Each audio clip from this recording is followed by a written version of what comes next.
Hola, ¿qué tal? Mi nombre es Paulo Lubi y vamos a hablar en esta clase sobre el soporte vital básico al momento de realizar una reanimación cardiopulmonar, principalmente orientada a gatos, pero también vamos a hablar algunas cosas sobre perros. Bueno, lo primero comentarles que toda la información que les voy a compartir son principalmente los lineamientos descritos por la guía Recover. Esta guía lo que un poco tiene por objetivo es lograr alguna estandarización con respecto al soporte vital básico, también al soporte vital avanzado, a la monitorización y a la reanimación cardiopulmonar en animales pequeños. Y ahí está la página web, por si quieren revisar, están las guías del 2024 y además hay una traducción de la guía 2024. Nos vamos a basar entonces en la guía Recover, los lineamientos Recover 2024 sobre el soporte vital básico y vamos a hablar principalmente de la evidencia que existe. Esta guía se hizo en base a un metaanálisis en donde se vio toda la evidencia que existe con respecto al soporte vital básico en perros y gatos y se realizó un análisis estadístico para eventualmente lograr ver qué medidas tenían una mayor significancia en cuanto a la asociatividad respecto a la outcome que es principalmente el retorno a la circulación espontánea, que sería el éxito, o como retornar, digamos así, del paro.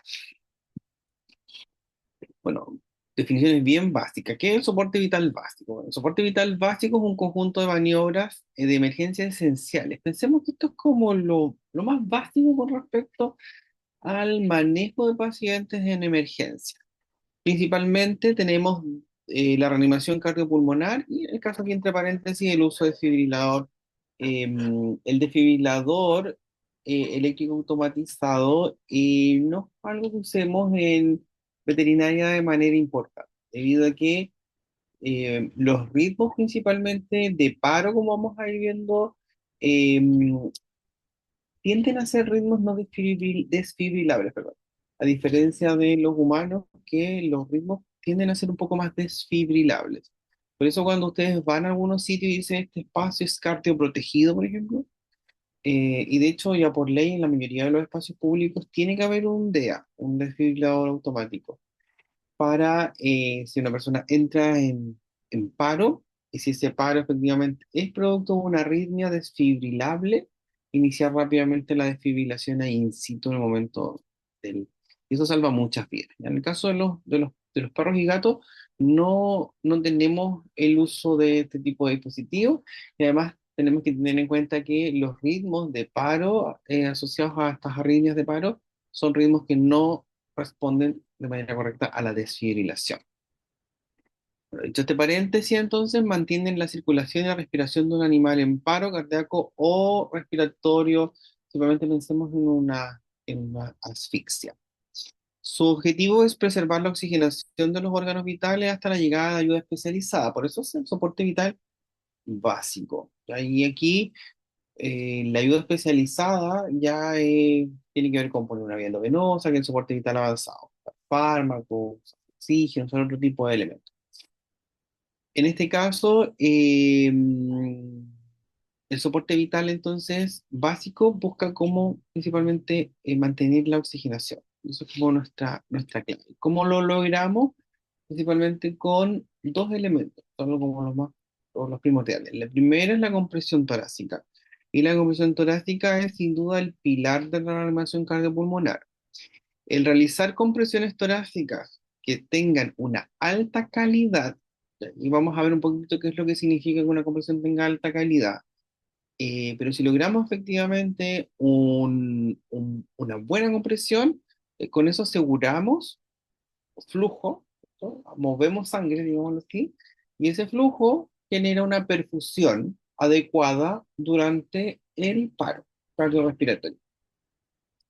Hay una relación directa con respecto a la supervivencia, es decir, a mejor técnica, ritmo y continuidad, mejores resultados. Entonces aquí tenemos que para las compresiones torácicas, cómo hagamos las compresiones tiene relación con la técnica. cuál es la frecuencia en la cual nosotros vamos a realizar las compresiones, que sería el ritmo, y la no interrupción de las compresiones sería lo que marcaría los mejores resultados de sobrevida. La recomendación entonces, como para realizar compresiones torácicas, es realizar las compresiones en un ciclo de 2 minutos. Ese debería ser un ciclo continuo, a donde yo voy realizando las compresiones y voy asegurando esta perfusión. Si yo interrumpo en algún punto la comprensión, em, la perfusión va a bajar. Yo voy a perder mi objetivo. Es importante que para lograr la perfusión, esto como que es importante que ya lo empezamos a conversar, para lograr la perfusión efectiva, es decir, que yo logre que con mis compresiones movilice y logre que la sangre llegue, eh, como que tengo que ir realizando compresiones torácicas sucesivas hasta no sé si lo voy a entender, pero no es como que yo haga la primera compresión y al tiro empieza a perfundir. No, yo necesito como realizar compresiones de calidad y respecto a cuán de calidad sean mis compresiones, yo en 30 segundos, por ejemplo, recién pasados los 30 segundos, voy a empezar a realizar una buena percusión. Entonces, si yo estoy haciendo la compresión, estoy en 30 segundos y me canso, y yo paro y vuelvo nuevamente y me voy parando en cada 30 segundos, yo nunca voy a lograr perfundir. Entonces, versus una compresión de calidad, una compresión torácica de calidad, sería si yo voy comprimiendo, estoy en 30 segundos y no paro hasta los 2 minutos. Entonces, logro un minuto y medio, por así decirlo, de perfusión. Lo otro es la frecuencia. La frecuencia es muy importante porque si yo lo hago muy lento, no voy a lograr este punto crítico que yo les decía yo, que es alcanzar esta presión de perfusión. Y lo otro es que si lo hago muy rápido, yo no voy a permitir el correcto llene del corazón. Yo voy comprimiendo rápido, rápido, rápido, rápido. Al final no voy a ir teniendo sangre como para ir generando la perfusión. Entonces, es importante hacerlo a 100 a 200 compresiones por minuto. Existen como las típicas técnicas como para poder medir ese tiempo. Es decir, uno puede ir cantando una canción y hay algunas canciones que más o menos los beats que tienen son, entre comillas, más o menos 100, 120. ¿Ya? O lo otro también uno puede tener un metrómetro, es una aplicación en donde va dando el beat, uno lo puede programar y más o menos cuántos bits por minuto quiere y ir guiándose por eso. Las pausas tienen que ser mínimas y como les decía, después de los 2 minutos. Si yo logro ciclo de 2 minutos completos sin parar a una frecuencia de compresiones de entre 100 y 120 y con otras técnicas adecuadas que vamos a ir viendo, garantizo una máxima perfusión de forma sostenida. Eso es lo que les decía yo, si yo interrumpo, ya la perfusión se pierde.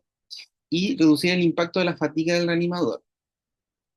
O sea, no lo hacemos por 5 minutos porque se fatiga a la persona que está haciendo compresión. Entonces, si la persona está cansada, la idea es que pida un relevo.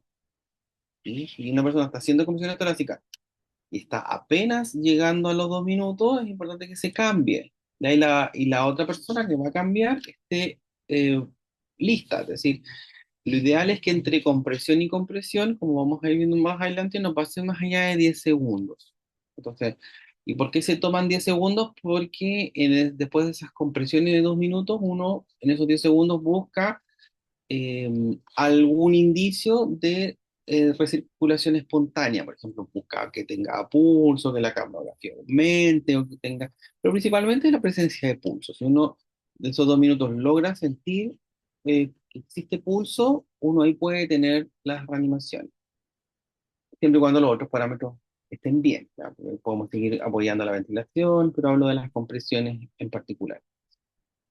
Pero no me puedo demorar más, yo no puedo estar ahí, "Oh, ¿tiene pulso? ¿No tiene pulso? ¿No tiene pulso?". O sea, no me puedo demorar más de 10 segundos entre un ciclo de 2 minutos y el siguiente ciclo de 2 minutos de compresiones torácicas. Bueno, ¿cuándo iniciar la compresión?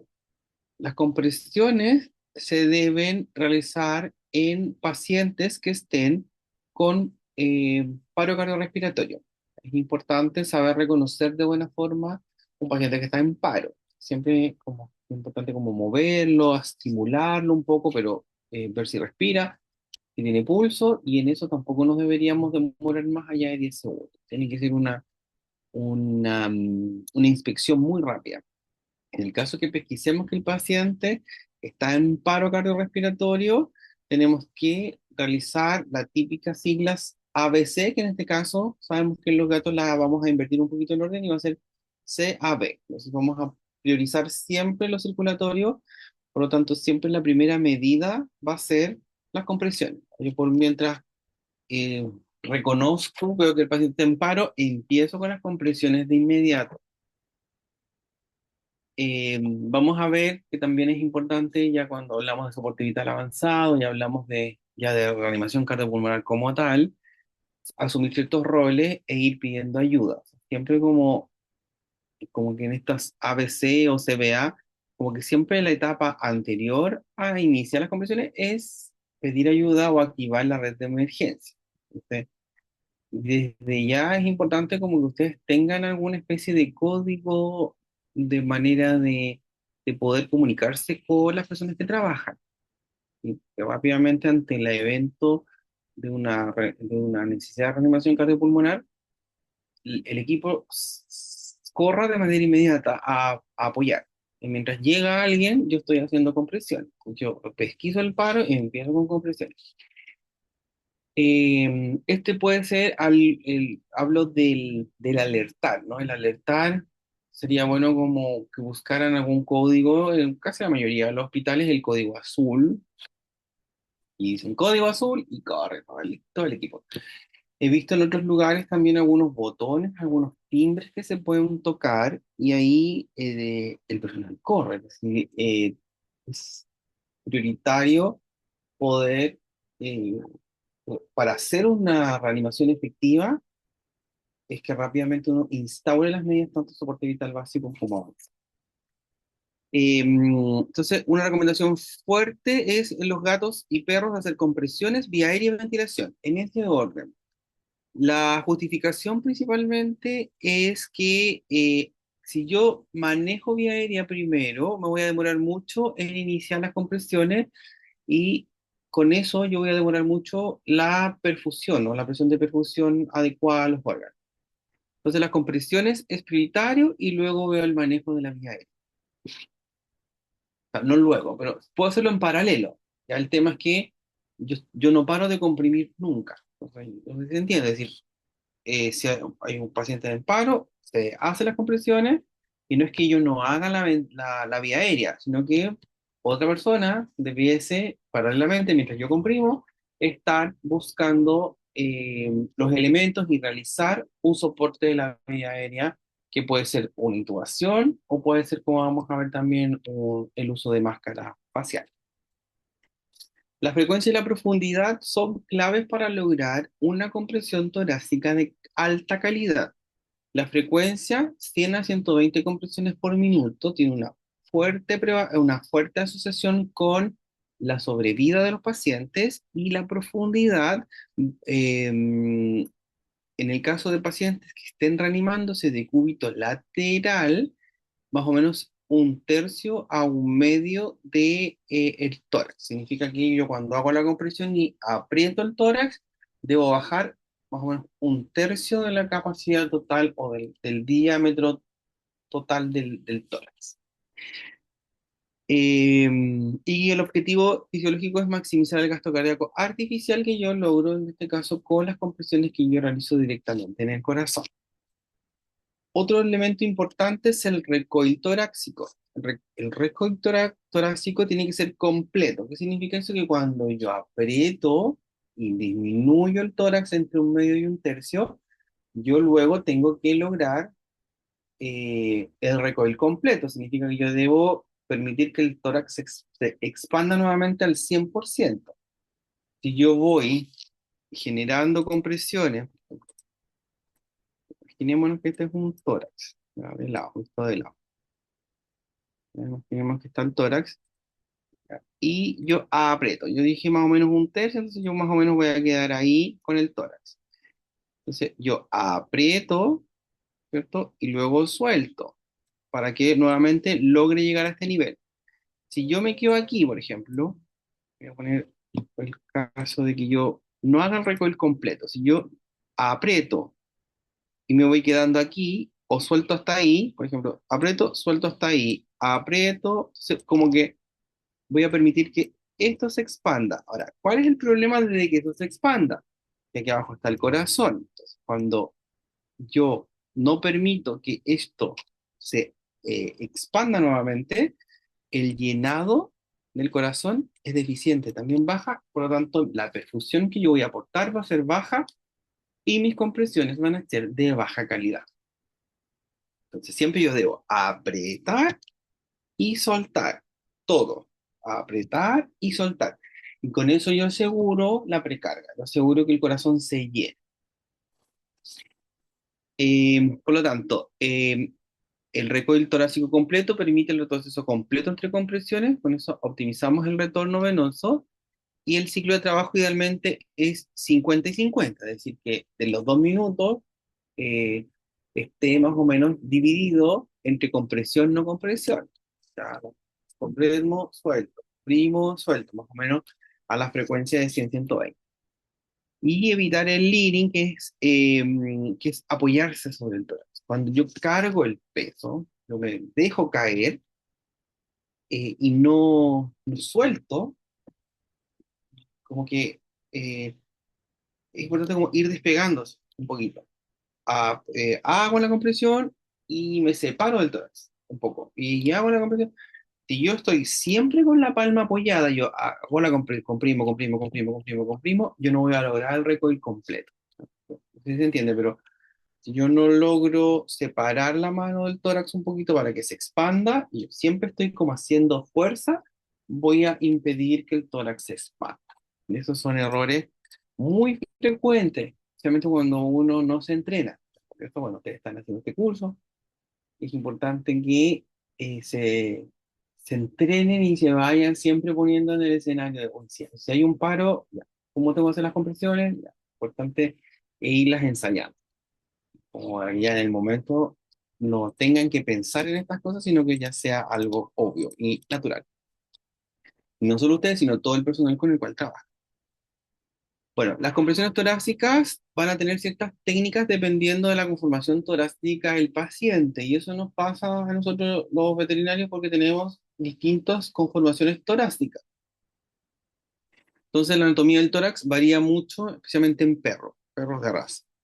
Y la posición de las manos y el vector de compresión debe ajustarse más o menos a el tipo de tórax de cada paciente. En el caso de perros de pecho redondo, que son perros medianos a grandes, la sugerencia es que las manos estén sobre la parte ancha del tórax. ¿Ya? Y esta es una recomendación débil. Y esto favorece la bomba torácica. Ya el flujo se genera por cambios globales de la presión intratorácica y finalmente se logra llegar al corazón. En el caso de perros que tengan un pecho quilloso como salido, que son perros de raza medianos o grandes, como los galgos, los Doberman, se puede poner la mano ahí más directamente sobre el corazón, a diferencia de los perros de tórax más grandes.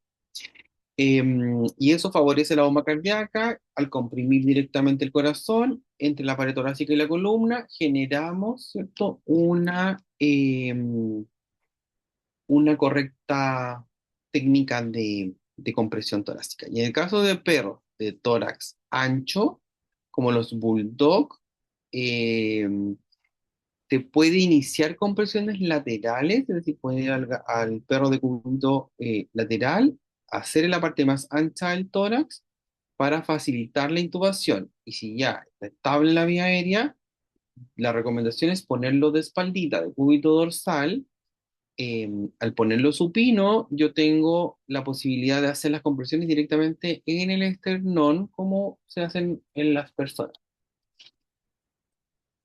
Bueno, en el caso de los gatos y los perros pequeños, hay tres técnicas validadas para realizar la compresión torácica. Tenemos la circunferencial en 2 dedos pulgares, Como que yo abrazo el tórax del gato y pongo los dos pulgares frente al ápex cardíaco y hago la compresión.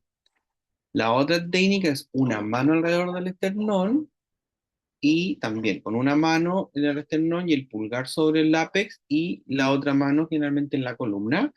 O la otra similar es una mano en la columna, pero en vez de estar haciendo la compresión con el dedo, la hago con el talón de la palma de la mano. Tengo algunas imágenes. Entonces, estas serían las tres técnicas. La circunferencial, se dan cuenta como que yo abrazo el tórax, ¿ya? Y con los dos pulgares voy haciendo la compresión, como que yo abrazo completamente el tórax del gato. La otra técnica también es con el pulgar, pero fíjense que la otra mano se queda en la columna y está como sosteniendo la columna y con una mano genero la compresión con el pulgar y abrazo el tórax por abajo. Y la otra es similar, fíjense acá tenemos la misma manito acá apoyada, la misma acá, pero aquí en vez del dedo de cómo abrazar, yo hago con la palma de la mano el RC, o sea, la compresión, perdón. Esas tres técnicas son adecuadas para gatos. A veces la de los dedos cansa bastante, por eso a veces uno puede hacer un ciclo con los dedos y otro ciclo con la palma. Sí, no se cansa tanto los dedos, porque de verdad que estar 2 minutos como apretando con los dedos cansa. ¿Ya? Por eso es también la técnica de dos, como de abrazar el tórax y con los dos pulgares, que sería esta. A veces también como que uno se ayuda, ¿ya? Porque aquí con un pulgar solamente a veces uno se cansa. Pero ahí depende de cada uno.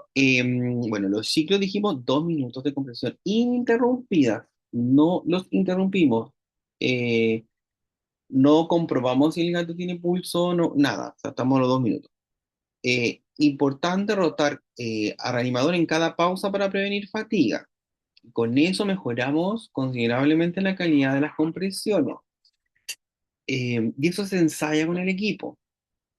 Se ensaya y se dice ya, ¿quién va a hacer compresiones o ya se tiene conversado? La idea es que ustedes, antes de que ocurra el paro, ya tengan conversado más o menos y definido cuáles van a ser los roles durante la reanimación cardiopulmonar.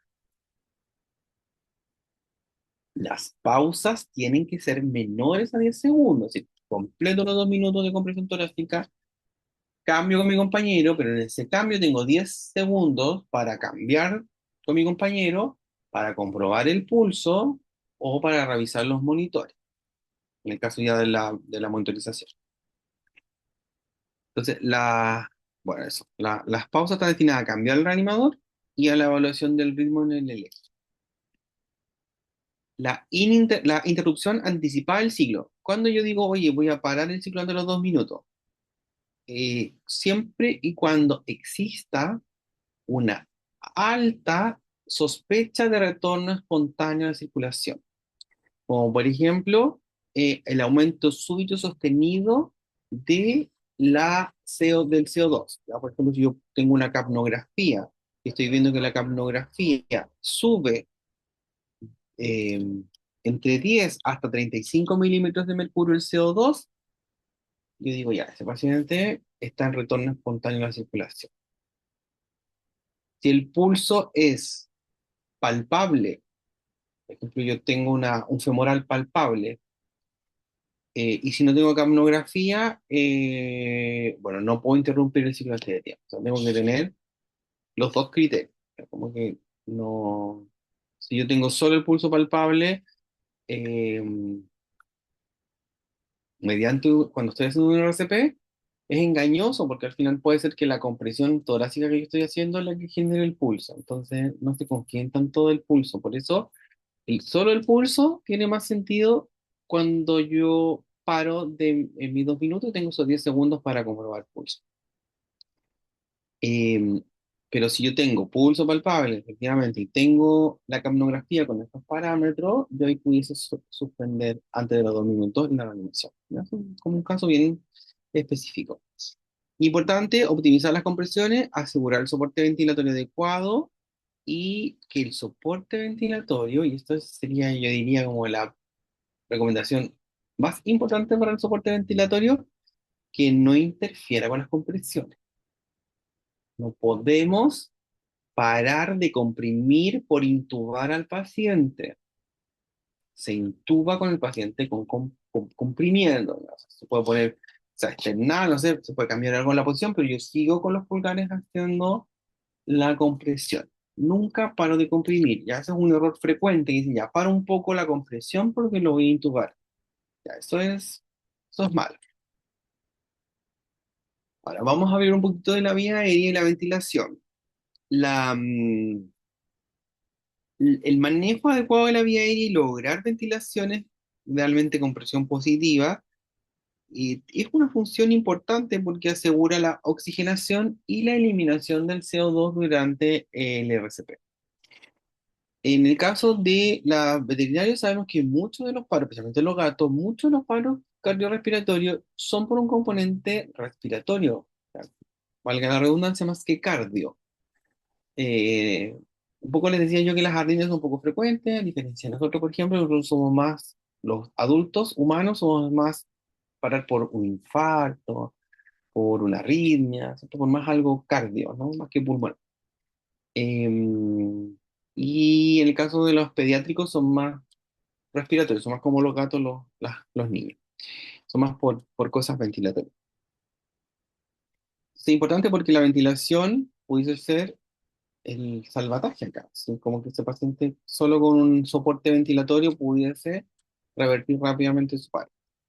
Dentro de los principios operativos, bueno, ventilar sin pagar. ¿Qué significa eso sin pagar con disminuir la perfusión? La presión positiva puede disminuir el retorno venoso, disminuir la precarga y comprometer el flujo generado por las compresiones. Entonces, aquí la presión con la cual yo voy a realizar la ventilación asistida tiene que ser óptimo. Si yo eh, doy una presión muy alta, voy a comprometer en este caso las compresiones. Y lo otro es no interrumpir. No interrumpir las compresiones, la ventilación debe organizarse para evitar pausas o interferencias con las compresiones torácicas y es la prioridad siempre la continuidad de esos 2 minutos y 10 minutos, 2 minutos y 10, diez, no, 2 minutos y 10 segundos de pausa. Ese es nuestro, siempre tiene que ser así. Y el mínimo tiempo sin compresión. Como paréntesis, obviamente esos 2 minutos tienen que medirlos.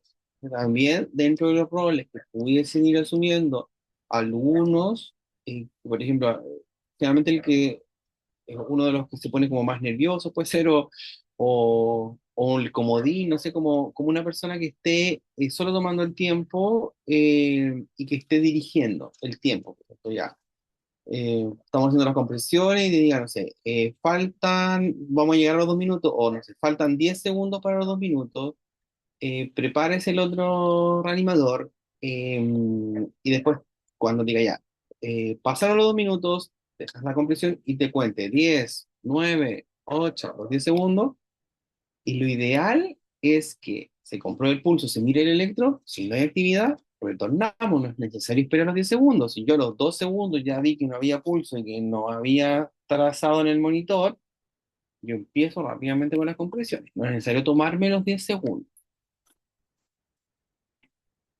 Y entre ese intertanto, se tienen que hacer la ventilación de los pacientes. Bueno, si el paciente está intubado, la frecuencia respiratoria deben ser 10 respiraciones por minuto. Y con eso evitamos la hiperventilación y sus efectos adversos, sobre todo sobre el retorno venoso y la presión de perfusión cerebral. Entonces, 10 por minuto. Entonces, la frecuencia cardíaca en reanimación son 100 a 120 por minuto y la frecuencia respiratoria son 10 por minuto. Es decir, debemos hacer una ventilación cada 6 segundos. El volumen tidal, ya esto cuando están intubados, yo tengo la posibilidad a lo mejor de programar la máquina, si es lo ideal. En la ventilación mecánica, yo puedo dejarlo a 10 ml por kilo, con eso yo proporciono una ventilación adecuada, sin causar barotrauma o sin una hiperinsuflación que lleva un compromiso excesivo hemodinámico que impide incluso la correcta reanimación. Bueno, el tiempo inspirado de 1 segundo, la presión inspiratoria o PIP Es necesaria siempre las ventilaciones que vayamos a ofrecer a estos pacientes tienen que ser con presión positiva. Tenemos que darle un empujoncito a esto.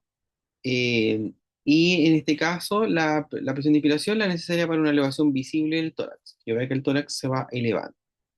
Y el límite no excede los 40 centímetros de agua de presión inspiratoria, en pic de presión inspiratoria, para evitar el barotrauma.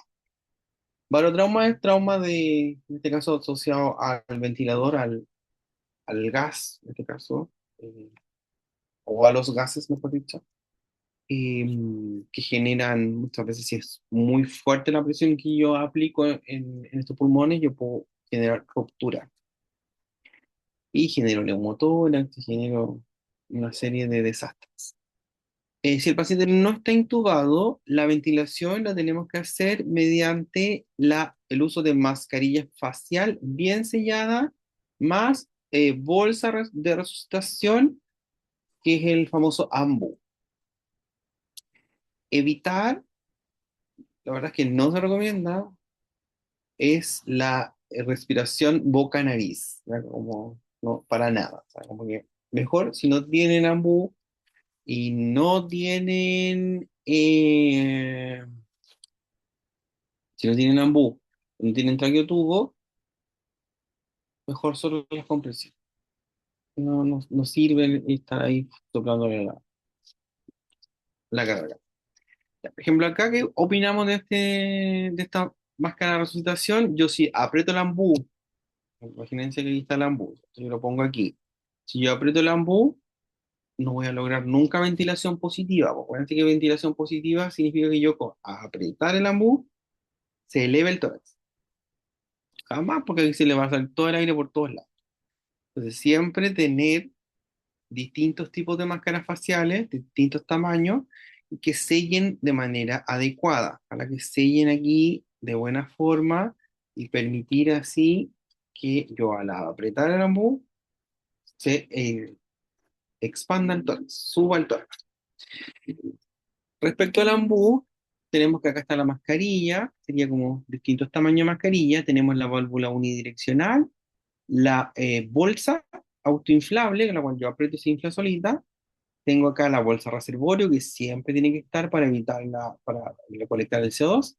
Y acá tengo una toma de oxígeno que yo aquí puedo conectar el oxígeno para aportar una mayor cantidad de oxígeno a esos pacientes.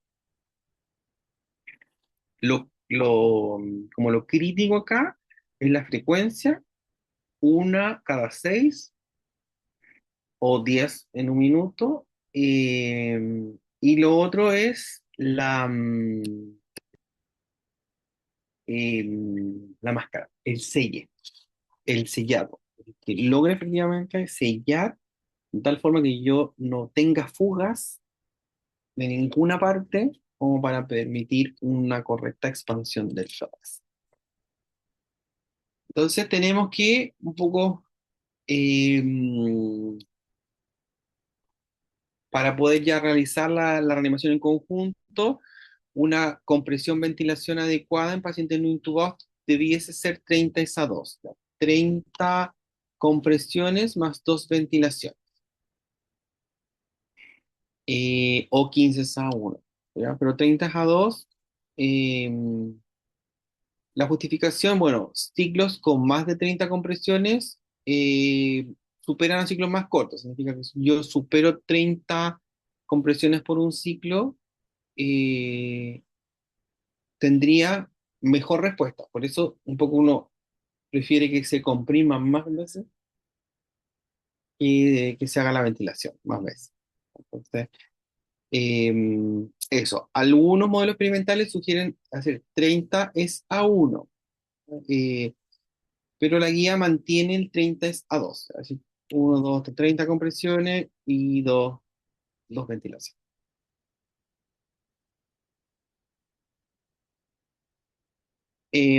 Pacientes con ventilación mecánica, bueno, ahí sugiere cambiar a ventilación manual durante el RCP. Es una recomendación bastante débil y ahí se puede hacer lo mismo que con el ambú, pero se hace con la bolsita de la máquina de ventilación. Esto sí reduce el riesgo de hiperventilación inducida por el ventilador y aumenta la presión intratorácica que puede comprometer la hemodinamia en el caso de generar esta hiperventilación. Y ya para ir terminando, la calidad de la evidencia en Recover nos dice que aunque la metodología GRADE, que es la que se utiliza como para analizar toda la evidencia, gran parte, ¿cierto?, de las recomendaciones de soporte vitales se apoyan principalmente, más allá que la evidencia, en opinión de expertos. Lamentablemente hay muy poca evidencia, hay muy poco escrito con respecto a este tema y muchas extrapolaciones desde el humano. Como que, de hecho, las guías Recover son muy parecidas a las guías de la AJA o estas guías que tienen que ver con toda la regulación al momento de estandarizar el RCP. Pensemos además que aquí en Latinoamérica han habido algunas iniciativas con respecto a este tema, pero a nivel global estábamos muy atrás los veterinarios con respecto eh, a los humanos, ¿ya? Porque con respecto este tipo de instancias, ¿cierto? En donde se genera una guía de apoyo y eso al estandarizar, en este caso, el soporte vital básico, logra por una parte tener mejor éxito, ¿cierto? Pero también nos permite tener un respaldo de que estamos haciendo las cosas de manera correcta.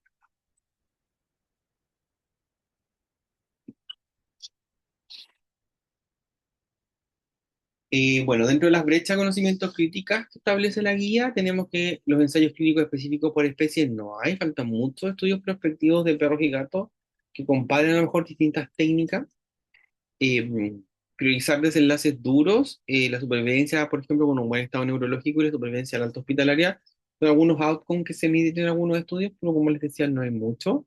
Las técnicas de compresión, no hay evidencia clínica comparando, por ejemplo, el punto de aplicación, que es sobre el corazón versus el punto más ancho del tórax, la posición del paciente según conformación torácica y las recomendaciones actuales que revisamos recién, ¿cierto? Con respecto al tipo de tórax y a cómo posicionar al animal o al paciente, tienen que ver más que nada por extrapolación y fisiología.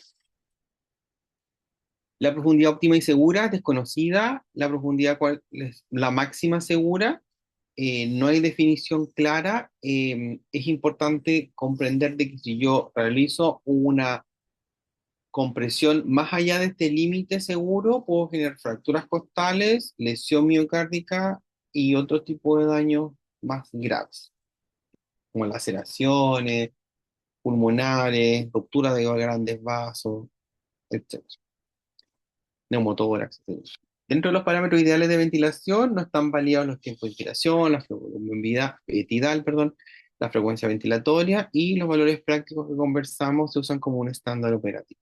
Siempre es importante ahí ver caso a caso. Y la relación de compresión óptima, sabemos que está integrado en pacientes no intubados, no se ha establecido mediante estudios clínicos veterinarios que den un gran sustento a este número, y posible que otras relaciones optimicen el balance oxigenación-perfusión, sí, pero no están demostrándose. Si bien es cierto, hay brechas de conocimiento, pero no invalida la guía, para nada. Es todo lo contrario, la guía es muy valiosa. ¿Qué nos dice entonces que existen brechas que necesitamos urgentemente impulsar, financiar, ejecutar investigación con respecto a estos temas? Em, y dentro de las conclusiones finales, para cerrar la clase, bueno, la guía Recover de soporte vital básico consolida y refina la importancia de la reanimación cardiopulmonar en perros y gatos y entrega un estándar que nos sirve a nosotros para aplicarlo en la práctica clínica. El mensaje central para los clínicos es que la prioridad absoluta es realizar compresiones torácicas ininterrumpidas de alta calidad. Sabemos ya qué se refiere con ininterrumpidas, sabemos ya qué se refiere de alta calidad con respecto a la posición, a la técnica, al tiempo, etc. Los puntos claves a implementar: la frecuencia de 100 a 120, la profundidad adecuada según la guía, de un medio a un tercio, el recoil completo, permitir el retroceso torácico total, para permitir así el llenado o la precarga, evitar el leaning, que es como quedarse ahí apretando, La adaptación al paciente, ajustar la técnica según la conformación anatómica, no existe una talla única de perro. Y ventilación controlada para apoyar con oxígeno y la ventilación, que sea eh, medida y que evite interferir con la hemodinámica generada por las compresiones. El valor clínico, pese a la evidencia limitada, sabemos que aunque hay poca evidencia, ¿cierto? Y hay evidencia de baja calidad, eh, este es como un primer consenso internacional actualizado que nos otorga estos lineamientos. Eh, Además, constituyen un estándar, ¿sí? Que de ahí uno puede empezar a construir y con eso mejorar la sobrevida de los pacientes. O sea, aquí, de este curso, chicas, principalmente este primer módulo, que vamos a hablar de soporte vital básico, avanzado, etcétera, es importante que esta información ustedes la articulen, la lleven a los lugares donde trabajan. ¿Sí? O sea, que no van a hacer solo el curso una persona y conocer estos conceptos una persona, porque al momento de realizar una reanimación cardiopulmonar requiere un equipo de trabajo. Entonces, estandarizar la aplicación de las guías clínicas a la actividad diaria, reforzar la formación continua y los simulacros de RCP con los equipos con los que ustedes trabajan, es una forma muy práctica de ir aprendiendo, ir haciendo frente a estas situaciones, contribuir cuando sea necesario, cuando sea posible, la recolección sistemática de datos clínicos, o en este caso ya si tenemos eh, como algunos datos como para publicarlo. Y eso les quería contar en esta primera parte. ¿Ya? Esta clase se complementa obviamente con el soporte vital avanzado, que vamos a hablar de algunas técnicas que se pueden también implementar en el paro cardiorrespiratorio. También nos pueden ir ayudando a modular y a mejorar la respuesta y este outcome o resultado, que son sinónimos, que sería el retorno a la circulación espontánea, que es que el corazón vuelva a latir. Eso. Muchas gracias.